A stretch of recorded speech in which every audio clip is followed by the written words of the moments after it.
before we begin. All right, welcome everybody to day 2 of the National Action Network Convention. How is everybody feeling? All right. All right.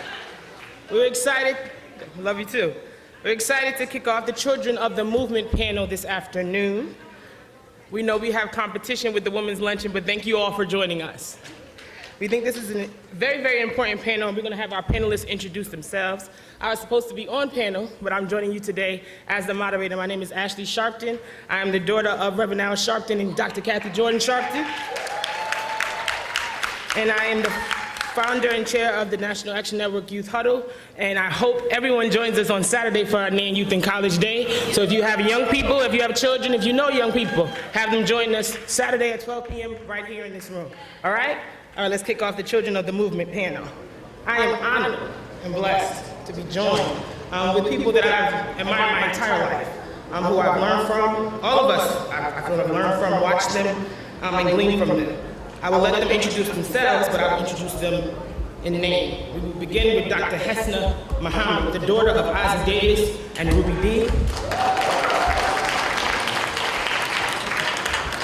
Sister Keisha Sutton James, the granddaughter of the Honorable Percy Sutton.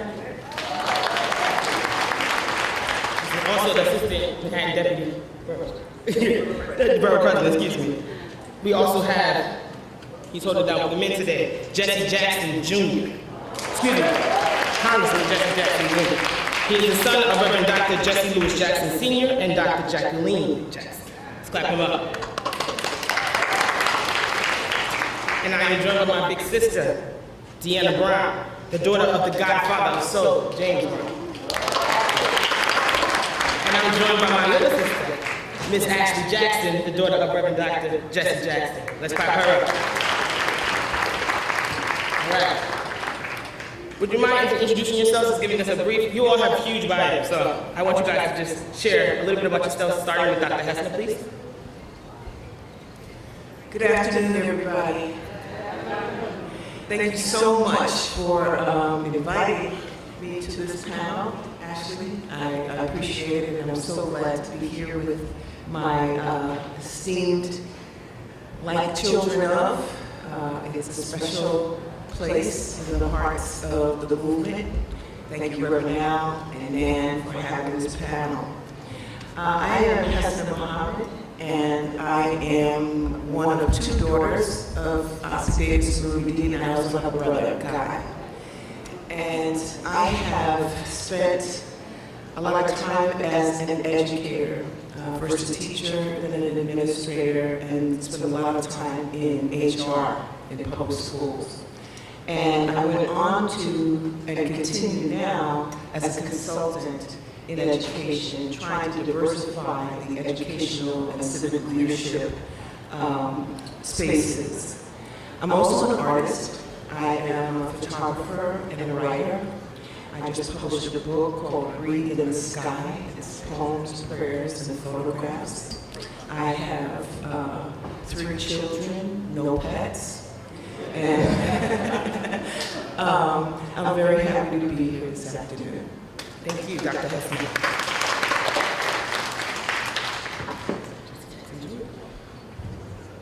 Good afternoon. I'm former Congressman Jesse Jackson Jr.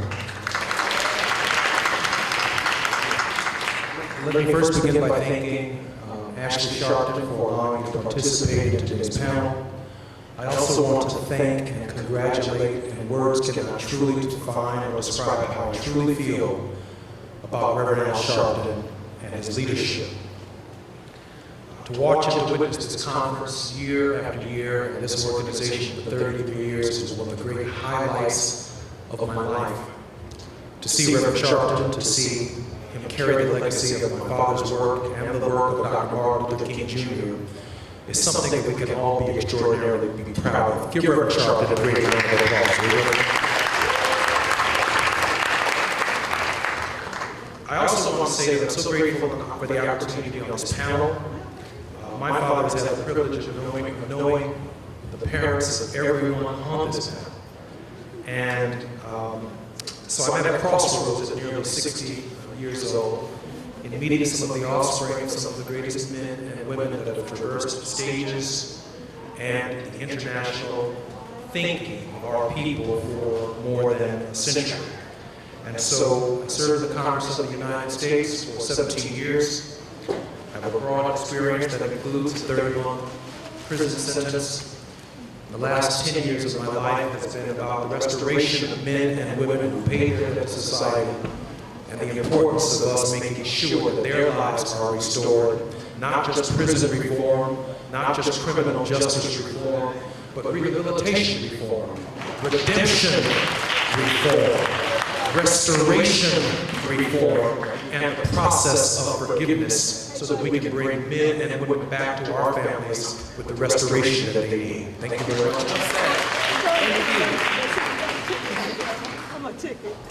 I was so enjoying what my big brother Jesse was saying, and I forgot that I was going to get to introduce myself. My name is Keisha Sutton James. I too, as my grandfather being Percy Sutton, and having mentored both Reverend Jackson and Reverend Sharpton, and have grown up in such a beautiful and loving community. My grandfather did know all the parents on the stage as well. I am the eldest grandchild of Percy Sutton. I was the only grandchild for 25 years, and I grew up one floor below my grandparents. May they both rest in peace. I miss them so much. How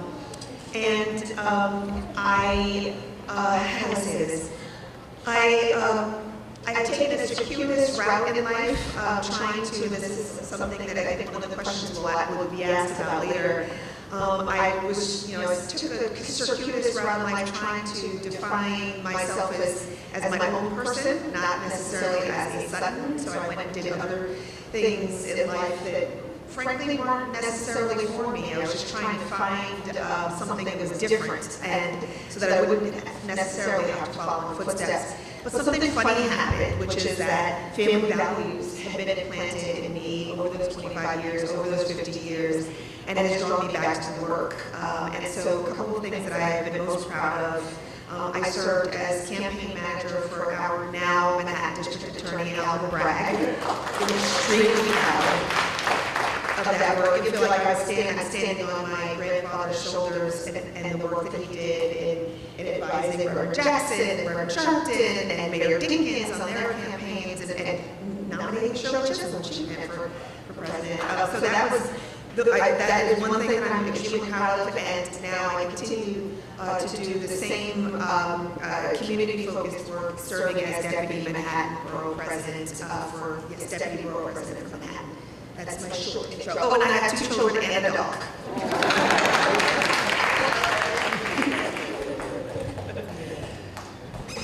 Grand Rising, my brothers and sisters.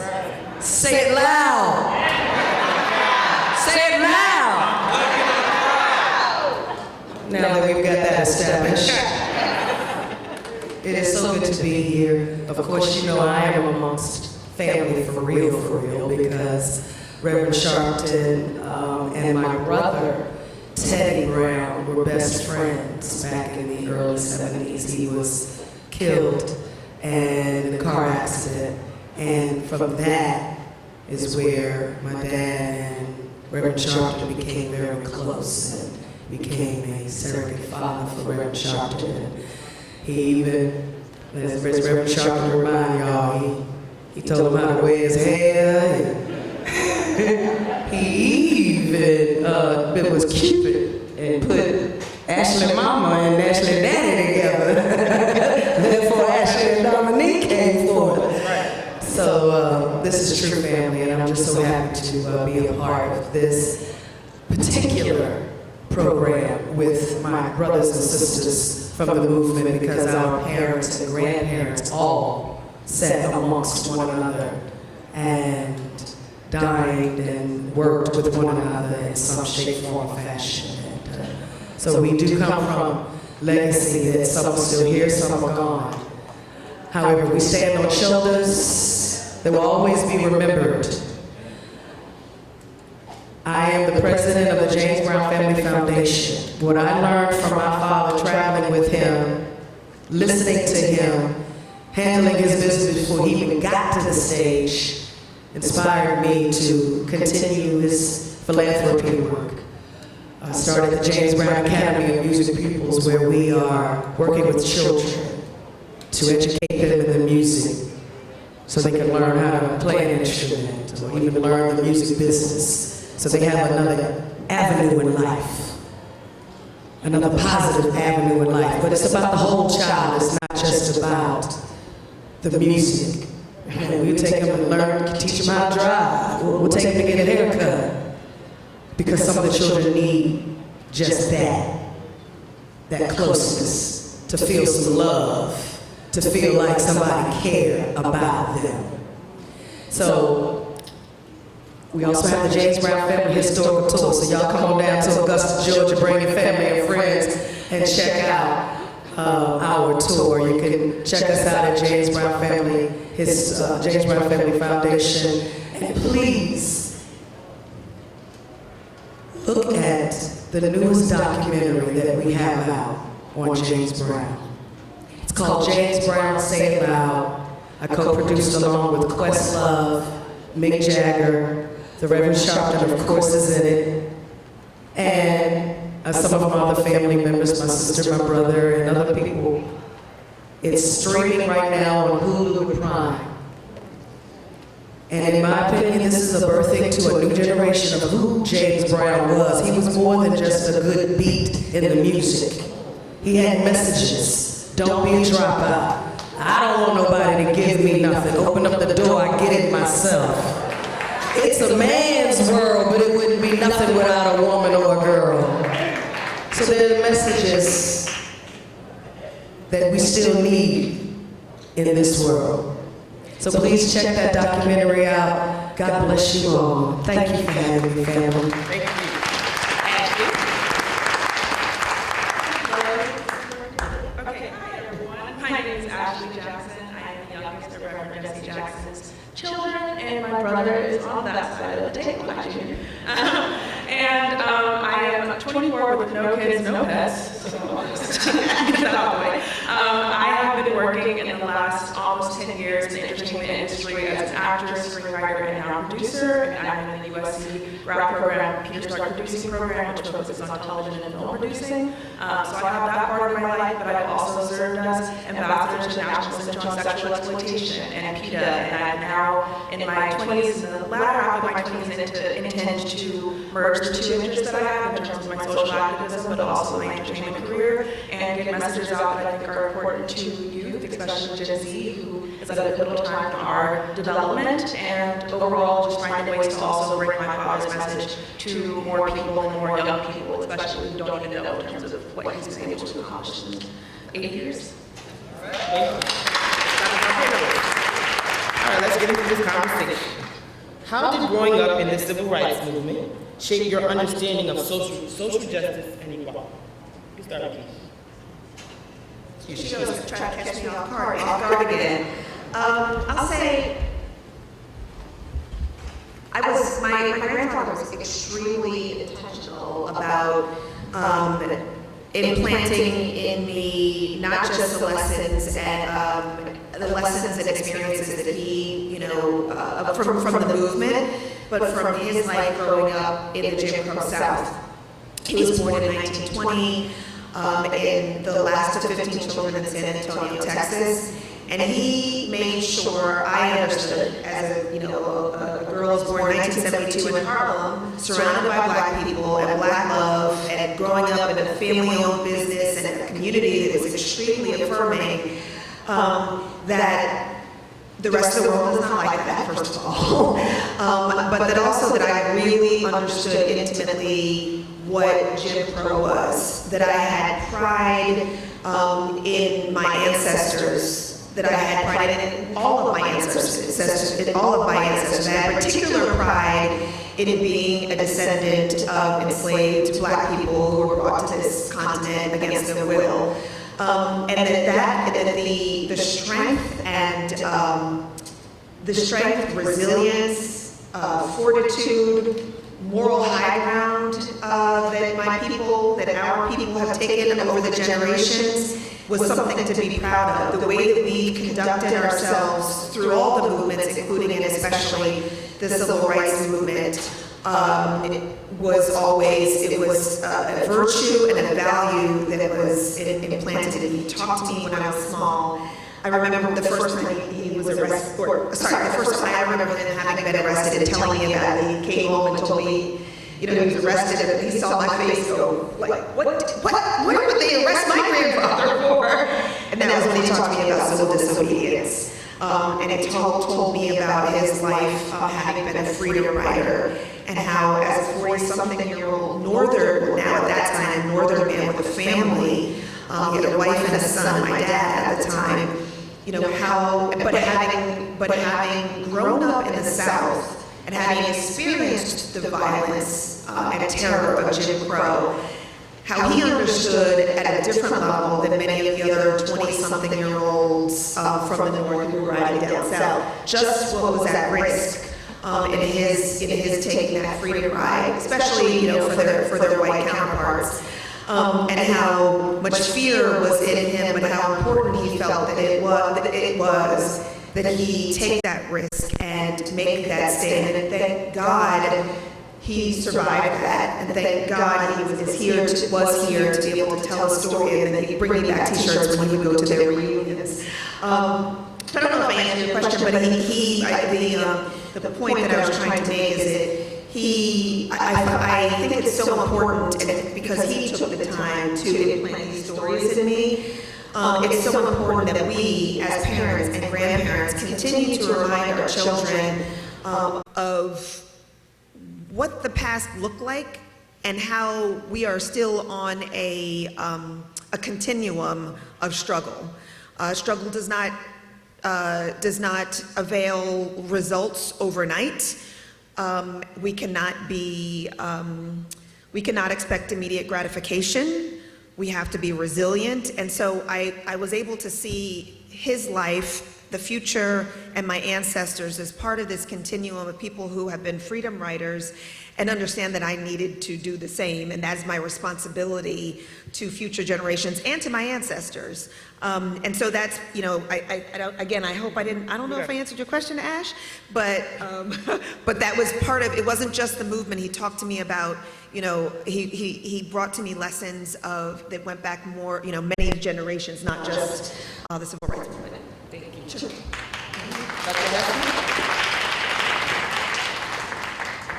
My parents brought the people into our homes. The plight of the people was always at the top of our agenda. It was always the first thing that we talked about.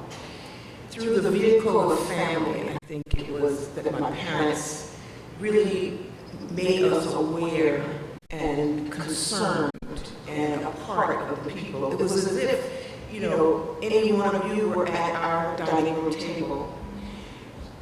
They had conversations with us, and asked us questions, told us stories. I remember having a conversation with my mom about why Mamie Till Mobley kept Emmett Till's casket open. I was a little girl, but it was an important lesson for us to know, my brother and sister and me. They took us with them to marches and rallies and protests, and they talked to us along the way about why we were going, why it was important to speak out against injustice or war or any other of the inequities that this country still is involved in. So I think that their rearing of us, their familying of us, that verb, family as a verb, is what shaped my sensibility about justice work. And knowing that it's always the plight of the people. It's always the plight of those who are unrepresented, those who are marginalized, those who are oppressed, that we have to keep in the forefront of our minds. They I think that along with the ancestors and relatives of those of my colleagues here, they made it essential that we work hard and that we work for the people, and that we couldn't stop, and that we couldn't rest, and if we had anything to share, that we would share it. And so now, when we think of what's going on today, and yesterday, and the day before yesterday, and knowing that it will probably be going on tomorrow, we have to keep the work that our ancestors did in our minds. We have to stand on their shoulders, stand on their work, know the stories that they told us. You know, Isaac Woodard, the soldier who was maimed back in, I think, 48, which galvanized folks like Paul Robeson and Harry Belafonte, young Harry and young Ossie and young Sidney, to speak out and speak up. We have to have those stories on our tongues and keep in our minds the need to have our children and our young ones not only know the stories, but to create the endings for those stories and activate those endings. So in a nutshell, my parents made sure that we knew who we were, where we came from, and the stories and the needs of the people. And that is my foundation, and that is the foundation that I pass on to my students as well as to my children. Thank you.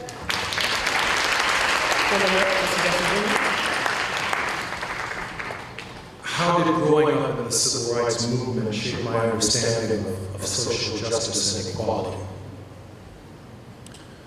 This is not an easy question for me. I was born March 11, 1965, which was Bloody Sunday, the same day that John Lewis and others were walking across Edmund Pettus Bridge, and Reverend James Reed, a white Unitarian minister, shot in the face on March 11th. My father joined the seminary student from Chicago Theological Seminary that march and that campaign on that day. He called Greenville, South Carolina, and he found out that his firstborn son, Jesse Jackson Jr., had been born. He was so overwhelmed by the history of that moment that he wanted to name me Selma. But my mother intervened and had quite a different take on what my name should be. Having watched and stood by him and observing his actions and his leadership over more than 3 decades, about 1993, like Ms. Sutton and like many of my colleagues on the stage, I made a determination that I had to make my own mark on social justice and equality. So I ran for Congress on the south side of Chicago and in the south suburbs, a relatively poor urban congressional district with no expectations of winning. I registered 5,000 people to vote. The youngest person running for Congress in that district, and I was elected in 1995, the 91st African American to ever have the privilege of serving in Congress out of 11,700 people who served in Congress since the inception of the nation. I grew up as a child of this movement, which gave me a front row seat and a front row view to everything that was going on. And after 5 years in Congress, I made a determination that I had to figure out where I was and where I was against the backdrop of human history. So I did a research project. I wrote a book from 1619 to 2001, The History of the Negro in America. Studied the Democratic Party from 1793 to the Democratic Party at that time in 2001, the Republican Party of 1854, all the way to the Republican Party then of Newt Gingrich, but now Donald Trump. So that I could figure out where in 2024 I would be able to stand. I listened to Errol and to the media interests in the last panel, and they were telling us about the black vote and where black things or black people are going based on what they've been hearing in the streets. But I've not seen yet. They keep telling us that democracy is at stake, but Why hasn't anyone offered an amendment to the Constitution to save democracy? If democracy is at stake, and we vote for Democrats, why will there not be one amendment to the Constitution at the Democratic Convention in August to save democracy? Those of us who lived through Bush v. Gore know there's a problem with the nation's election system. Those of us who watched them run in the Capitol on January 6, 2020 know there's a problem with democracy.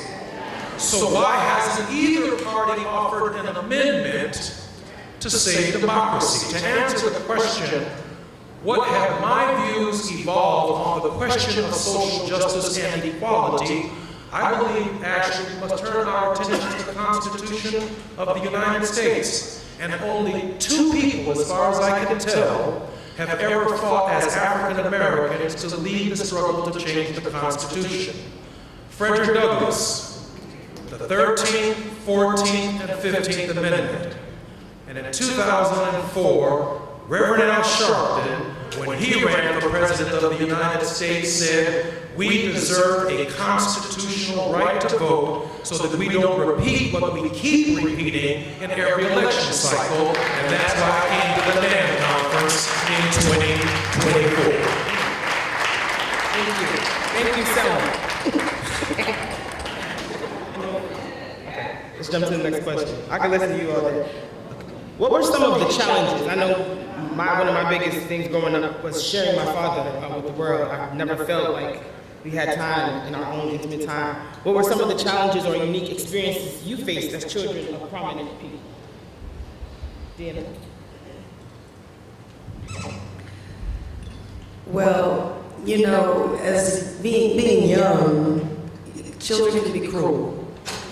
You know, they can really say some things. And I had to get used to, you know, whatever somebody had to say, as, you know, when they're young. It was hard once I got older, because I wasn't out that much. Dad ain't let us out that much. First of all, I couldn't go out like that. I got taken to school, picked up from school. That's it. I was at the house. He didn't let us out that like that because of what happened to my brother Teddy. That was a situation that it was so deep, and I didn't learn about it until later.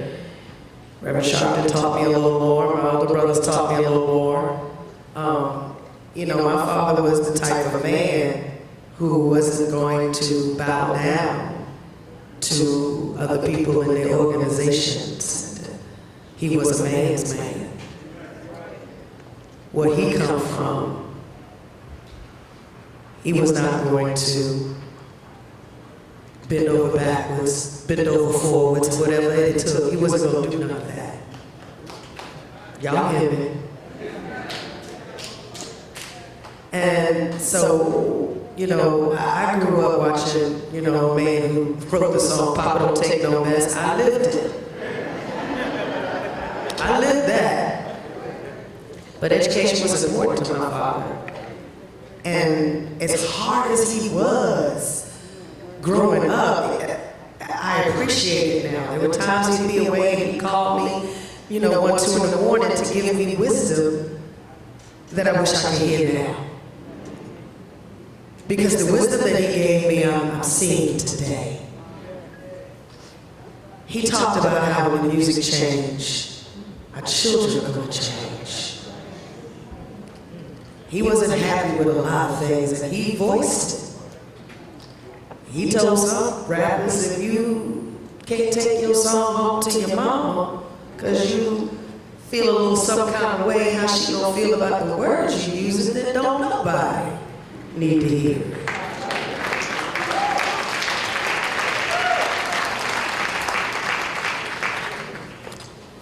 So I learned a lot being on the road with my father. I got a chance to be right there with him, watch him handle his business. He had a 75-25 rule, and you can apply this to anything. 75% of the business that you do is business. He said it ain't no show business, it's show and business. Because business is always going to be there. And he was that man. Y'all enjoyed him on the stage, but before he got there, he handled his business. His contracts was right. Make sure he got paid right. Make sure everybody else got paid right. His people got paid right. Make sure they were on time. Make sure they had to do what they had what they needed to put the show together. There was a lot.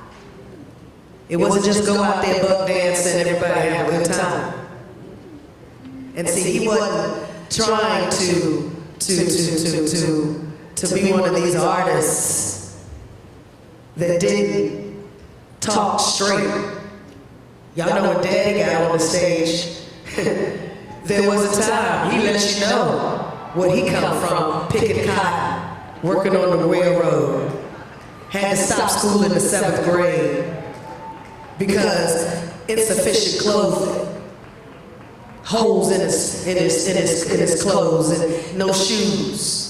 But when he left this world, he didn't mind giving everything God gave him to his people. He used to tell the band, leave it all on the stage. He left it all right here for us. And in my James Brown Academy of Music pupils, when I'm working with these students, I tell them to read the lyrics. See, artists wrote lyrics that mean something.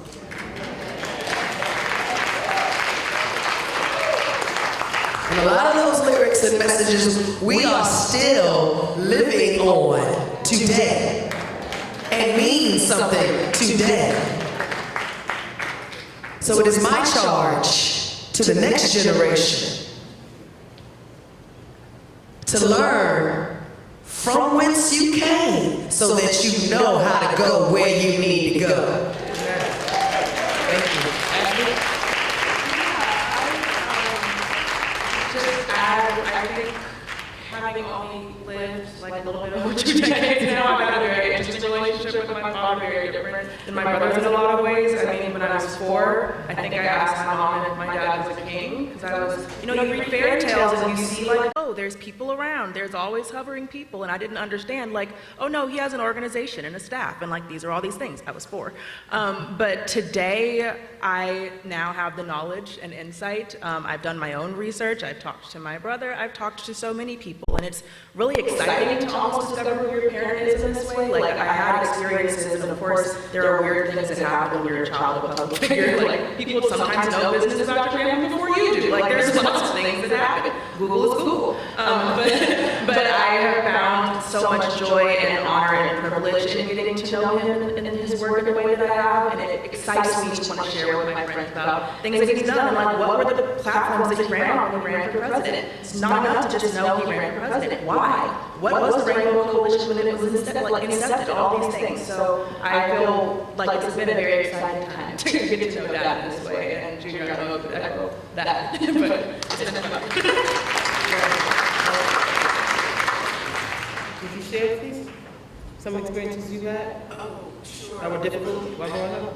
Well, we all have legacies, and the differences come when some legacies are public, or really public, and then others are private. But there's always that vein of private life, and the challenges that young people go through anyway in order to become who they are, to become independent and unique individuals aside from their parents. That breaking out, that breaking bad, doing all the things that you need to do to show that you are an individual. Those of us who have public legacies have an extra layer that we have to break through. And that extra layer comes sometimes with baggage, misunderstanding, just not knowing the knowledge of the importance of your family. I remember, people coming up to my parents, and my father would drop my hand and take the hands of somebody else. And it was like, what is up with that? we're over here eating dinner. Why are you here at our table? And as I grew and matured, I realized, people needed my father just as much as I did, and my mother just as much as I did. And as I matured, I realized what seemed to be a burden, what seemed to be a hard shell to knock through, became a blessing. And I carry in my veins the blood and the DNA of two very special people. And that is something that makes me proud and makes me want to remain worthy. I remember Keisha talking to your grandfather because he offered to help everybody. And he offered to help me. I'll do anything. You just give me a call and we'll have David and Basil and everybody all lined up and we're right there. And I always wanted to remain worthy of that offering, worthy of being in the room.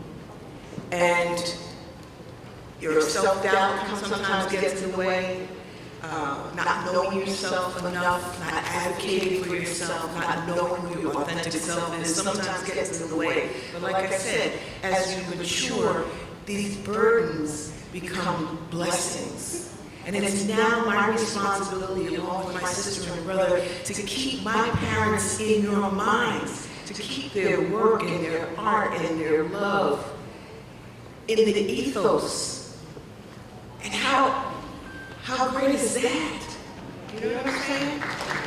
That is something that is of value to our people, it's value to our world, and to my children and our family. Because our parents did significant, meaningful, important work. And I have the honor, along with my brother and sister, to keep that going. And to keep these relationships. That's one of the things why this panel and meeting these folks is so important, because our parents and grandparents knew each other. And they're up there now, or around in the universe now, saying, hey, our families have multiplied. So our voices have multiplied, and we are together. So that's, and then, I learned from my dad the power and importance of grace. I would call him with all kind of wild stuff going on. Oh, this is happening, that is happening. Oh my goodness, what am I supposed to do? And his answer to me every time was to respond with grace. And that is what I learned from him. From my mother, I learned to be fierce. Y'all know Ruby Dee, that deep voice and all that nice, beautiful, elegant woman. There was another side. My girl could snatch you up and beat you down in a second. When she was little, she was kicking police officers. She was a rusty street fighter. And I learned from her how to be fierce. And sometimes I gotta rein it in, because something happens and I feel what we call the rube. I feel the rube just rising. And I have to chill, so I learned fierceness from my mom and grace from my dad, and just the humility to share them with you continues. Thank you. That was special.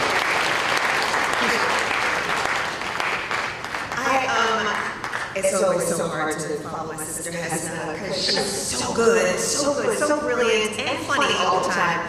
I did want to say, while it is without question an immeasurable blessing growing up with this type of wisdom that we have been privileged to inherit effectively, and the lessons that we have been able to act as vessels for sharing with others. I did want to say, your question was around some of the burdens and the hardships. Everyone has their hardships. I think ours are just somewhat different, maybe.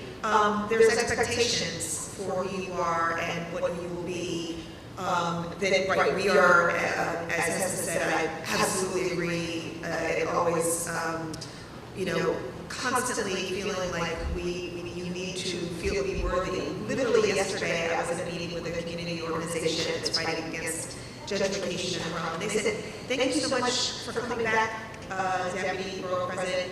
You didn't have to do that. I said, well, excuse me. Yes, I did. Absolutely have to come back here and have this conversation with you.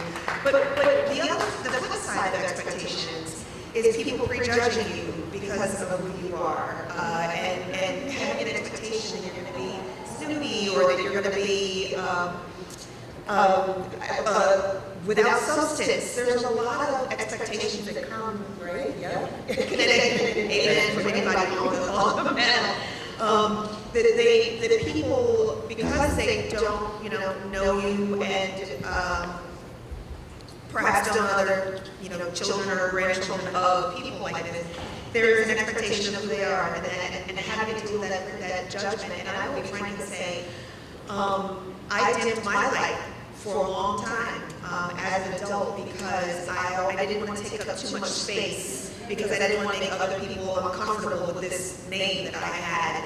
And that, it detoured me in ways that, I guess, challenged or delayed some of the progress that I could have made in my life had I not had that. Also, the fear of not living up and not meeting the expectations, knowing that I would be judged by Percy Sutton's footsteps, not by Keisha Sutton's footsteps, being fearful of not being able to measure up. I was bullied a little bit, like you said, my sister, about kids are cruel. The kids in the neighborhood were not nice at all.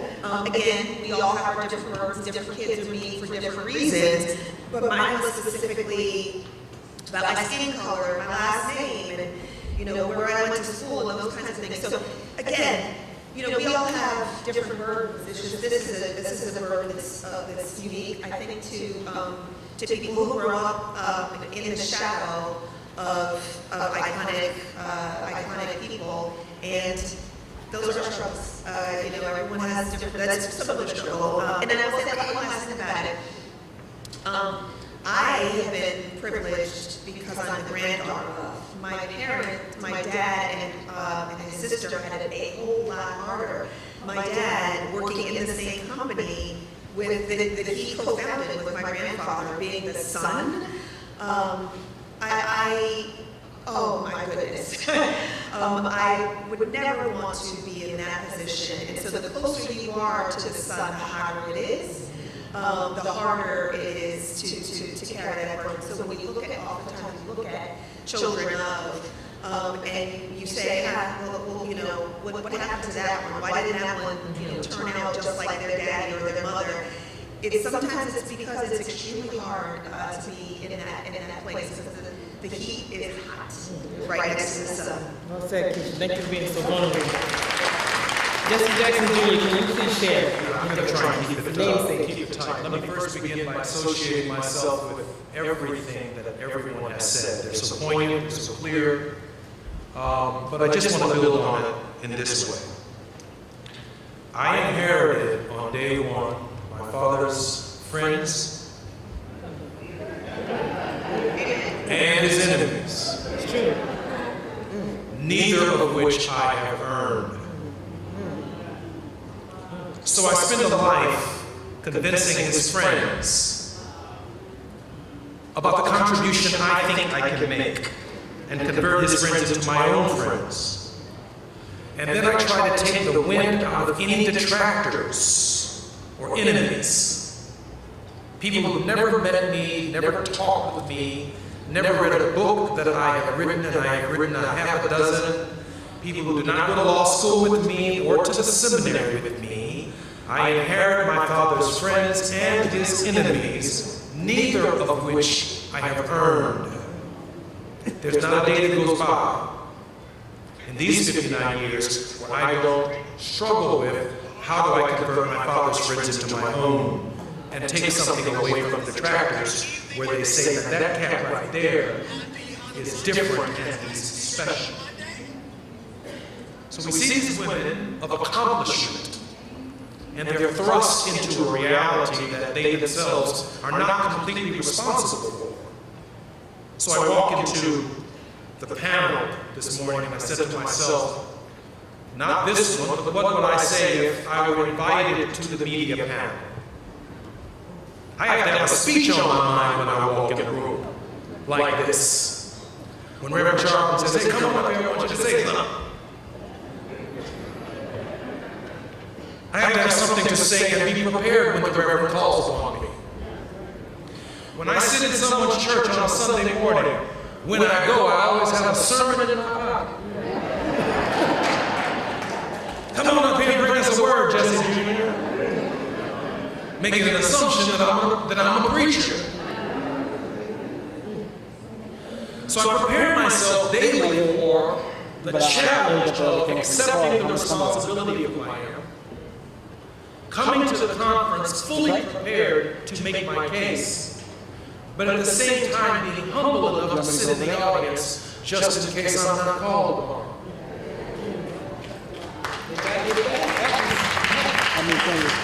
So one of the great struggles that we have, I conclude on this, is a struggle against entitlement.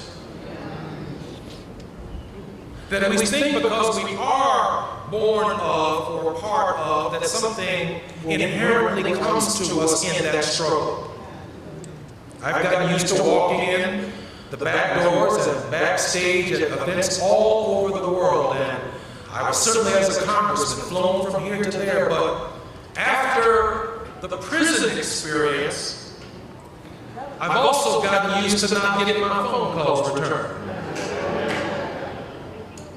I've also gotten used to waiting in line like everybody else. With it comes the full breadth of the human experience. And we have to overcome, I believe, and that's not the case of anyone on the stage, but inherent with it is the danger that we feel like, she asked about the burden, the danger of feeling like there is something that we are entitled to. We have to earn the respect of our people, and we have to be on point with the respect of our people, and that requires study and humility.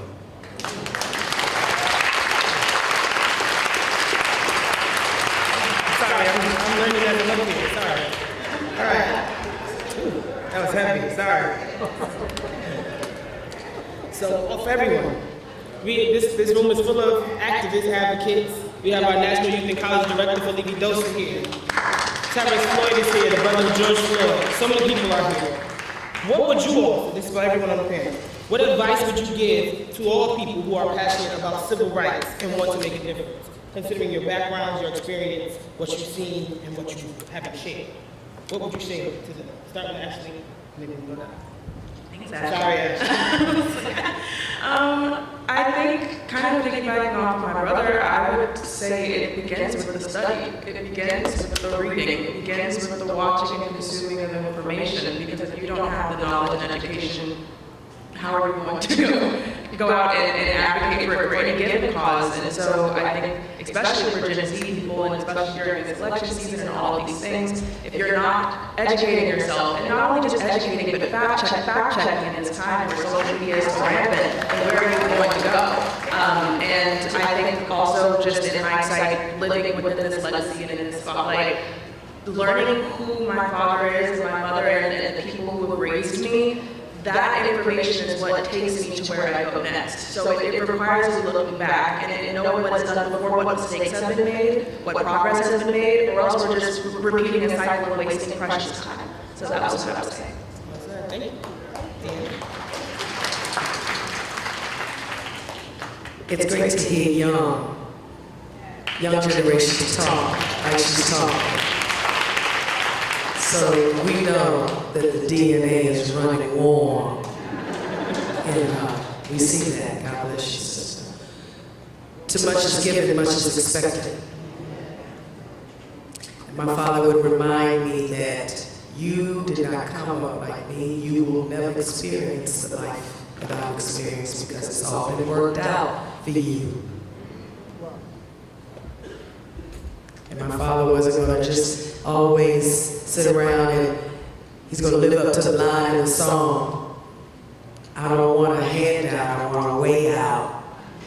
So when he said, I'm sending you to school so you get an education, so that you know how to take care of yourself, because I'm not going to always be here. And when you walk through the door, because the door is going to open because your last name is Brown, you need to be able to perform.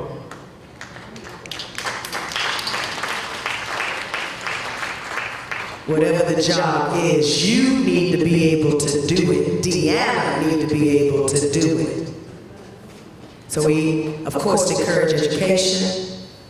I encourage the same thing because I'm not trying to reinvent the wheel. What I learned from my father is what I pass right on to other children and young folks. Put God first. Put God first. Put God first. Because in these days and times, you must be protected, and you must understand the presence around you. Lead by example. That is so important. Lead by example. These are the things that I learned from my father. My father wasn't a perfect man. He wasn't a perfect man. His name was James, not Jesus. He was not a perfect man. I learned from everything. The good, the bad, the ugly, the pretty. But one thing that I did learn that I keep with me is my father's humility to people who were less fortunate, because he never forgot where he came from. So I learned to keep that humility. Although I didn't have that life, he made it clear. You ain't gonna have a life. You ain't like me. You got it going on. It's already worked out for you. You don't have to do what I did. And I did. Because he had already went that way. And it made it easy for me. But what I can do is pay it forward. And that's what I do. God bless you.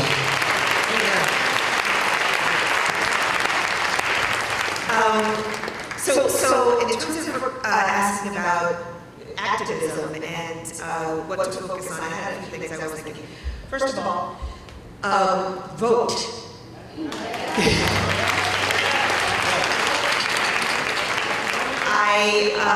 Voting is not a spectator sport.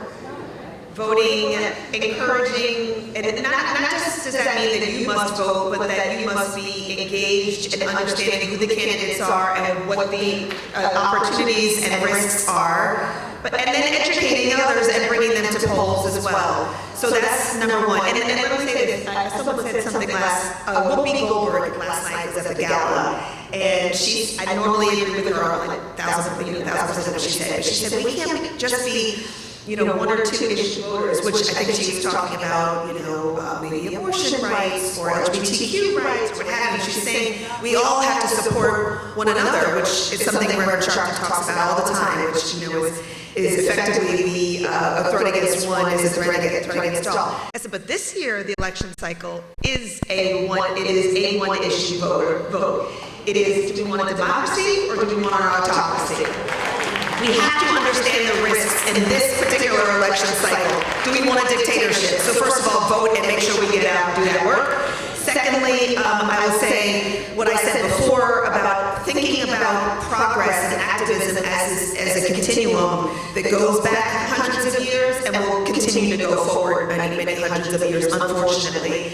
And so with that continuum, having patience, resilience, fortitude, and then finally compassion, as you said. I think you started to the humility, but also compassion with people of all circumstances around the mistakes that may have been made, and viewing everyone with an understanding of the systems out of which they have been able to sprout, and trying to serve every single person who needs to be served. So those are three quick notes. I want to move us forward. Thank you. Dr. Be strategic. I think it's important to be strategic. Think of civil rights and human rights in terms of centuries, not decades, in terms of eras.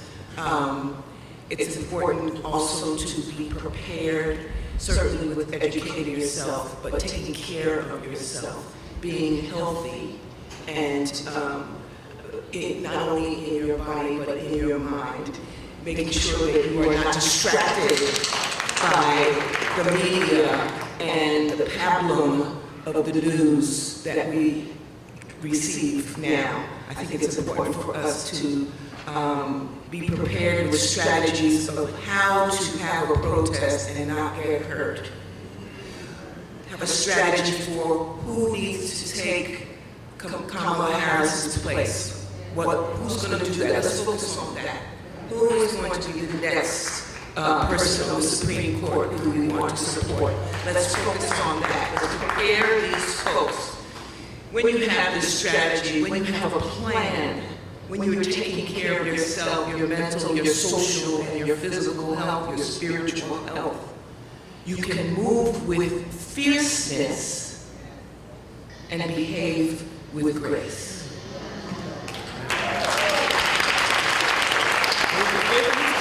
My advice to young people who are passionate about civil rights: first, love our people.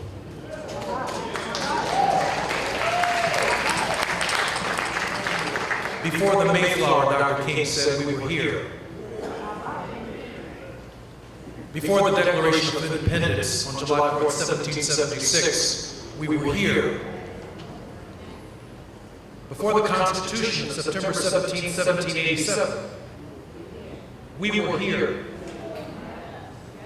Before the Bill of Rights in 1791, rights that did not include any protections for us, we were here. Before the 13th, 14th, and 15th Amendments, we were here. We saved democracy the first time democracy was in trouble. We were here. In 2024, we're still here. And democracy is still in trouble.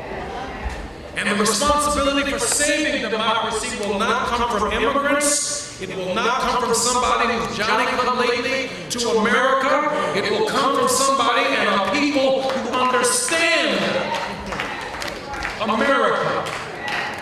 It will come from the National Action Network.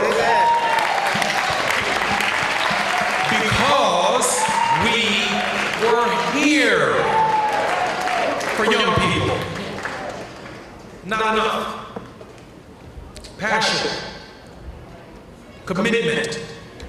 We're here before the Democratic Party of 1793 and before the party of Joe Biden.